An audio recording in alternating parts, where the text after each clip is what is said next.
Good afternoon. A couple of announcements. The President will be traveling to Kansas City, Missouri next Tuesday, July 24th. He will address the Veterans of Foreign Wars 119th Annual Convention. President Trump is committed to our veterans and has worked to reform the V.A.A. and to ensure veterans are given the care and support they deserve. The President looks forward to being with the more than 4,000 veterans in attendance. Yesterday, the U.S. Senate confirmed Randy Quarles as the Vice Chair for Supervision at the Federal Reserve, but it is unfortunate that his nomination was continually delayed. There are still 3 more nominees to the Fed who have yet to receive a vote. It is inexcusable that Senate Democrats have delayed confirming the President's nominees. An even worse example of unnecessary delay is the nomination of Don Stump to be a commissioner on the Commodity Futures Trading Commission. There is no opposition to her, but yet she has been waiting for 400 days for a vote. We urge Senate Democrats to stop these unnecessary delays and confirm these qualified nominees. Lastly, on behalf of the President and the White House, we offer prayers for United States Secret Service Special Agent Noel Edward Remagen and his family, including his wife and 2 young children. The Secret Service announced this morning that Agent Remagen suffered a stroke while on duty in Scotland last week and has tragically passed away. He was a 5-year veteran of the United States Marines and spent 19 years with the Secret Service. The President and the First Lady are deeply grateful for his lifetime of devotion to his country. And the men and women of the Secret Service make enormous sacrifices for our safety and security, and we are forever in their debt. And with that, I will take your questions. Major. Earlier, Cecilia asked the President, is Russia still targeting the U.S.? He said no. Is that what the President actually believes? Did he understand the question? And is his position that no, Russia is not doing anything to interfere or meddle in the 2018 election? I had a chance to speak with the President after those comments, and the President said thank you very much and was saying no to answering questions. The President and his administration are working very hard to make sure that Russia is unable to meddle in our elections, as they have done in the past and as we have stated. So he does believe it's going on? Well, since there's currently not an election today, not specifically, but we certainly believe that we are taking steps to make sure they can't do it again. Unlike previous administrations, this President is actually taking bold action and reform to make sure it doesn't happen again. But he does believe that they would target certainly U.S. elections again. Between the President and the DNI codes who said the red lights are blinking on this topic? No, as I just said, that's why we're taking steps to ensure that these things don't happen again. We wouldn't actually spend as much time and effort as we are if we didn't believe that they were still looking at us. From the beginning of his administration, President Trump has actually taken action to defend our election system from meddling and interference. I'm going to read through a few of the things that we're doing. In May of 2017, President Trump signed an executive order to strengthen and review the cybersecurity of our nation and its critical infrastructure. The Department of Homeland Security has taken the lead in working with all 50 states, local governments, and private companies to improve election security. DHS has increased coordination among all election partners. 34 states, 52 county and local governments, and 5 election companies receive cybersecurity scans regularly from DHS. DHS plans to provide on-site risk and vulnerability assessments to all states that request it. So far, 18 states have requested this assessment. A new pilot program was launched to increase rapid response capabilities on Election Day, and in 2017, on-site cybersecurity support was provided. In March of 2018, Congress provided the Election Assistance Commission with $380 million in funding for election assistance grants to states. These are steps that we've taken to prevent it from happening. These are steps that we've taken because we see that there's a threat there. Cecilia. Thank you, Sarah. I just want to clarify what you just said. Dan Coates said point blank the threat is still ongoing from Russia. Does this White House believe that currently this threat is still ongoing? Certainly, like I just said, we believe that the threat still exists, which is why we are taking steps to prevent it. Again, you wouldn't go through that lengthy process if you weren't.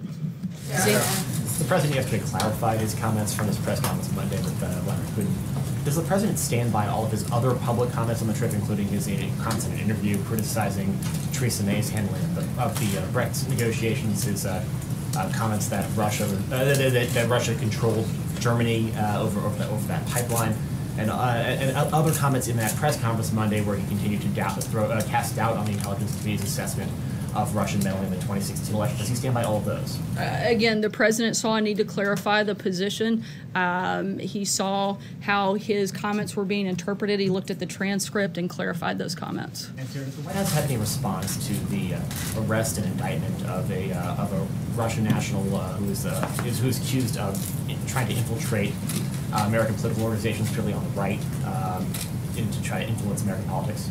Certainly, we're looking at that, but just to clarify, I know that there was massive media hysteria yesterday over confusion between that individual and a White House staffer, which I think shows, frankly, the outrageousness and the just desire to find the negative in everything that this president does. Just because somebody was simply redheaded, they were accused of being some sort of spy for Russia. I think that this has gotten totally out of control. You guys need to take a little bit of a step back, slow down, and quit going after the Trump administration on every single thing that takes place. You have no response to the indictment, but you have a response to the media? I said we're looking at it, but this is a lengthy process. We're going through it. However, I do have a response to the fact that simply because somebody had the same hair color, they were accused of being a Russian spy by a large number of people, frankly, in this room. Roberta. The President today and the Secretary of State both spoke about progress being made in trade talks with Mexico.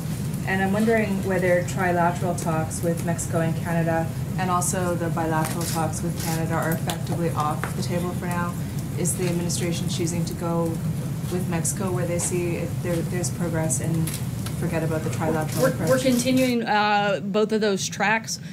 We see a lot of progress on the conversations with Mexico, and if we could make a bilateral deal with them, we're certainly very happy to do that. But again, we're continuing both conversations, both tracks. Maggie? Thank you, Sarah. Russian authorities yesterday named several Americans who they want to question, who they claim were involved in Bill Browder's quote-unquote crimes in their terms, including a former ambassador to Russia, Michael McFaul. Does President Trump support that idea? Is he open to having U.S. officials questioned by Russia? The president's going to meet with his team, and we'll let you know when we have an announcement on that.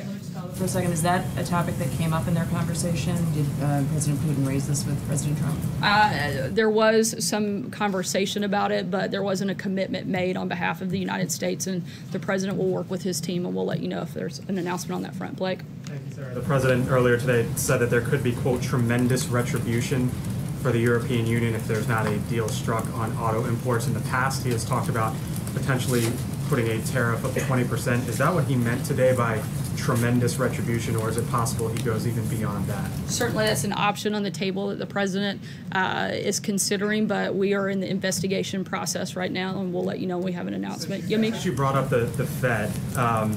The Beige Book just came out, which is anecdotes from across the country of what's happening with the economy. Here's some of the headlines. Manufacturers are concerned about tariffs. They're dealing with higher prices because of trade. Tariffs are increasing metal prices, and ag prices have fallen because of Chinese tariffs. It's not necessarily a rosy picture with the tariff situation. Your response to those headlines would be what? The president is focused on long-term economic principles. We have one of the strongest economies that we've had in decades. He continues to look for ways to help protect American workers, and he's going to continue to do that on a number of different fronts in a number of different ways. Again, this is short-term, and the president hopes to open up a number of different markets and to create a more playing trade field across the globe. Yumi? Hi, Sarah. Two questions. The first one, in Finland, President Trump, when talking about the stances of the U.S. intelligence community and of Russia, he said, quote, that both parties, I have confidence in both parties. After a young woman was killed in Charlottesville, Virginia, after protesting neo-Nazis, he said, I think there's blame on both sides. Some people see this as a president continuously making false equivalencies and equivalences. What do you say to that criticism? I would not compare the two situations. The president, I think, said exactly what he thought yesterday in his remarks, and I would refer you back to those. Josh? Sorry, go ahead. And also, does the president see the interference in the 2016 election and possibly in the midterms as an attack on democracy, American democracy? The Secretary for Homeland Security said that it was an attack on American democracy, but the president said that the Democrats are weak, that Republicans basically had better systems. Does he see it as an issue of American democracy or just his opponents being attacked? Again, the president thinks that we have to focus on securing our election integrity and our election systems, which is why he has spent so much time with his administration making sure that this doesn't happen again. Let's not forget that this didn't happen under President Trump's watch. This happened under the Obama administration. We're taking steps. We're making bold reforms to try to fix this and make sure it never happens again because we take it seriously and because we recognize that our election system are incredibly important and is certainly a cornerstone of our democracy. Josh. The president spent 2 hours. The president spent 2 hours and 10 minutes with Vladimir Putin. Was there a deal made on Syria? Was there a deal made on anything? Can you give us any sense of what came out of that meeting? Certainly, as the president said, a number of issues were raised, including Syrian humanitarian aid, Iran's nuclear ambition, Israeli security, North Korean denuclearization, Ukraine and the occupation of Crimea, reducing Russian and U.S. nuclear arsenals, and of course, your favorite topic, Russia's interference in our elections. All of these issues were talked about. This is the beginning of the dialogue with Russia and our administration and theirs, and we're going to continue working through those things. But those were all of the topics, and certainly probably others that were covered. Follow up on a number of issues, from the annexing of Crimea to election meddling. The president seems to have spent more time criticizing his predecessor, Barack Obama, for letting it happen in his telling than Vladimir Putin. Do you have any sense why the president has not been more critical of Putin for some of these events that the entire world stage has really gone after him about? Look, I think the president, as he has said many times before, has been tougher on Russia than anybody. I think you can see that in all of the actions that he's taken, whether it was a plant that was closed due to aluminum and steel tariffs that were put in place by this president. The Treasury Department has issued new sanctions on numerous individuals and entities in Russia. The president has continued sanctions on Russia's malicious cyber activity in response to election hacking. We've expelled 60 Russian operatives from the United States and closed 2 consulates. President Trump issued 4 statements condemning Russia's poisoning of UK citizens on UK soil, authorized the sale of lethal aid to Ukraine, authorized military strikes against the Assad regime in Syria, and has repeatedly called out Russia's actions, exporting energy to our allies in Eastern Europe. Look, the president has been extremely tough on Russia, and to say anything different is just not true. So why is he critical of other world leaders by name far more often than Vladimir Putin? Why won't he criticize Putin by name? I think he has. I think he has called them out for interfering our election. He's been tough on Russia repeatedly, and he's taken action against Russia on a number of fronts that I just listed off. Like Monday, when he was beside him on Monday, though, why wasn't he critical of Vladimir Putin's actions? Look, they had a number of conversations. The president discussed some of these things directly, face-to-face with Vladimir Putin. He addressed him again yesterday. The president also sees this as an opportunity, as he said many times, to be able to work with Russia.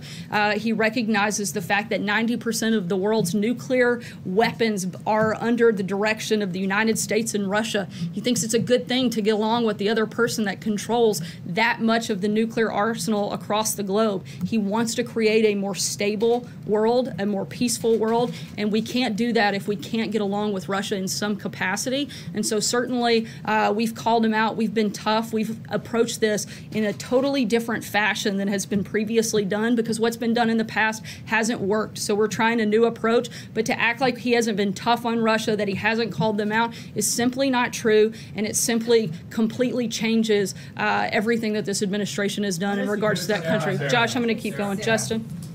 Sarah, a minute ago you described the negative impacts of the trade conflict with China as short term, but that's only true if we're able to strike a better deal.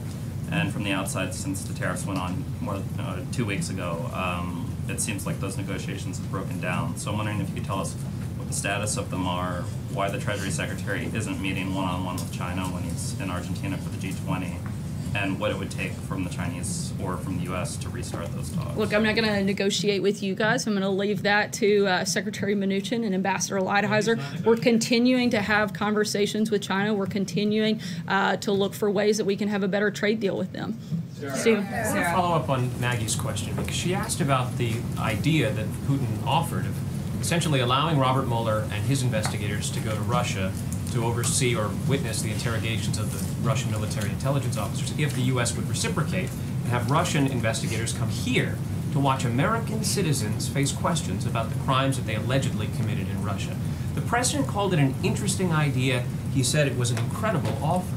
Why would he say that? He said it was an interesting idea. He didn't commit to anything. He wants to work with his team and determine if there's any validity that would be helpful to the process. But again, we've committed to nothing, and it was an idea that they threw out. Sarah, some Democrats on Capitol Hill now are saying that they want to drag the translator who was in the room with the president and Vladimir Putin before congressional committees to find out exactly what was said in their private meeting. Is that something that the White House would ever support? That's something that would go through the State Department. Mike? The list of subjects you went through as far as for the one-on-one meeting, unless I missed it, were sanctions discussed at all? Did the president bring it up, or did President Putin bring it up to President Trump?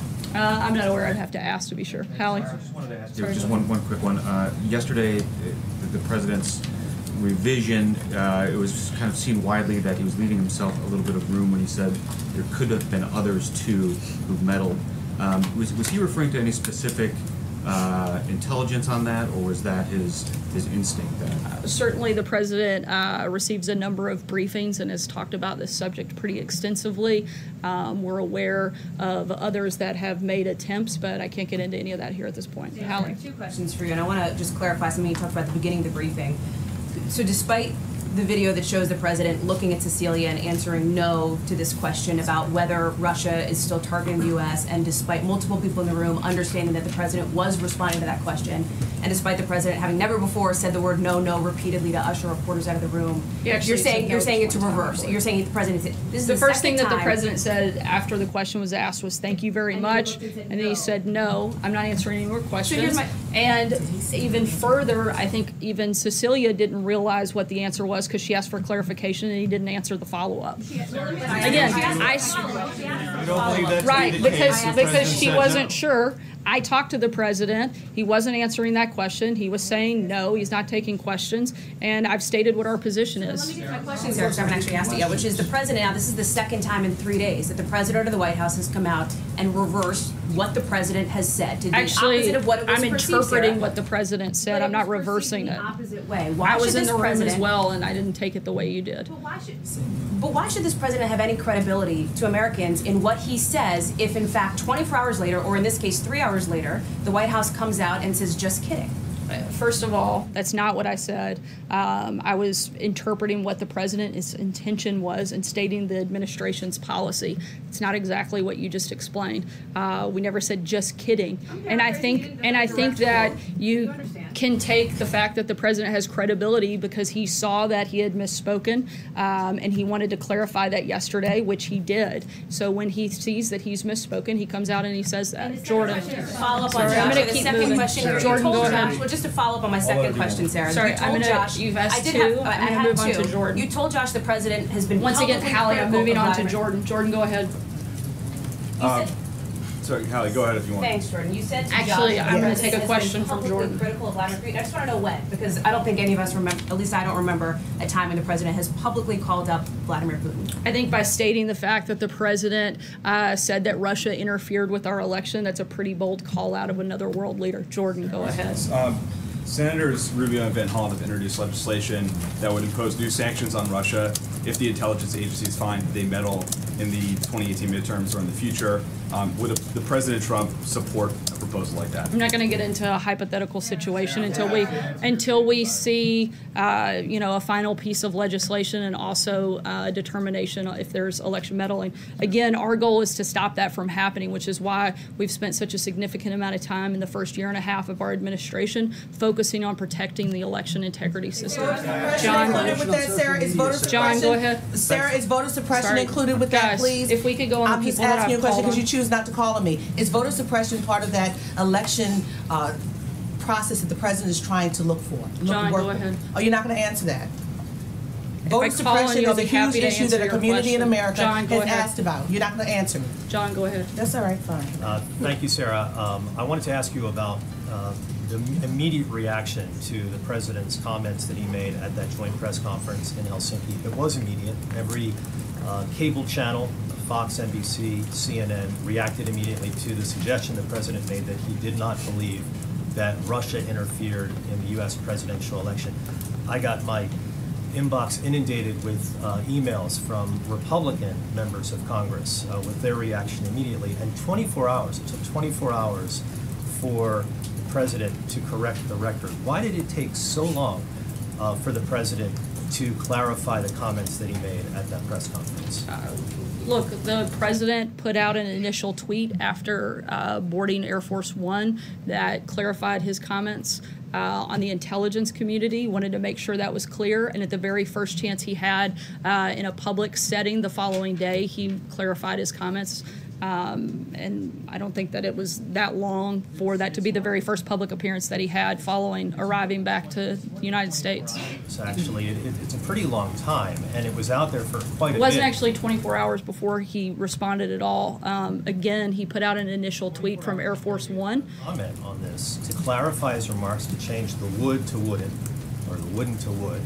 And I think that, you know, a lot of people would argue that there was ample time for the president. He tweets all the time from Air Force One. And he tweeted that night. To put out a statement which clarified what he meant to say during the joint news conference, and he didn't do that. What took so long is my question. Once he reviewed the transcript, he wanted to publicly address the clarification, in which he did. There are currently efforts within Congress to impeach Deputy Attorney General Rod Rosenstein. Is that something that the White House would support for the lack of cooperation in turning over documents to Congress? The president's made clear he'd like all documents to be turned over, but we're continuing to work with our Department of Justice. I don't have anything further on that. Jim, go ahead. To follow up on that, would the White House denounce that effort then? Do they have confidence within the Deputy Attorney General? The president would like to see the documents turned over. When the president no longer has confidence in someone, his administration will let you know. Jim? Sarah, on Friday at the press conference with Prime Minister May, I asked the president as he was leaving whether or not he would tell Vladimir Putin to stay out of U.S. elections. As he was leaving with Prime Minister, he said yes. Did the president tell Vladimir Putin at their summit in Helsinki to stay out of U.S. elections? Certainly the president, as both he and President Putin said, discussed election meddling. I think we've made very clear what our position is on that front. You're saying that they discussed election meddling, but did the president of the United States tell the president of Russia to stay out of U.S. elections? The president has made clear to Vladimir Putin that he should stay out of U.S. elections. Sorry, I'm going to keep moving. April, go ahead. Was there a recording Sorry, Jim, I'm going to take a couple last questions. Was there a recording made of their one-on-one meeting? Does that exist? I'm not aware of one. So Sarah, since you keep saying that the president is very concerned about the election process, you talk about what he's doing. You did not mention voter suppression in that. Voter suppression has been an issue for decades, and particularly in these last few elections. Is voter suppression now on the table? When he was talking about voter fraud, people were talking about voter suppression as well. Is voter suppression on the table as well? We want to do everything within our power to protect the integrity of our elections, and we're going to look at that on a number of fronts. The reason I address these specific issues is because of Russia's involvement in our elections in the past. I'm going to take one last question. Sarah, I want to change topic a minute, if I may. And go south. Sure, I think that'd be fine. Thank you. So the incoming president of Mexico has made two very bold suggestions. Number one, he's looking at giving amnesty to the drug cartels operating within there. Today they come out and say they're seriously looking at legalizing all drugs in Mexico. Now, if they do that, obviously it's going to have a tremendous impact on the incoming amount of drugs into the United States. What is the president's position on that, and are they going to do anything to stop that from happening in Mexico? Certainly, we're going to continue engaging with our Mexican partners. I don't have a specific policy announcement on that front. However, I can say that we would not support the legalization of all drugs anywhere, and certainly wouldn't want to do anything that would allow more drugs to come into this country. Thanks so much. Have a great day.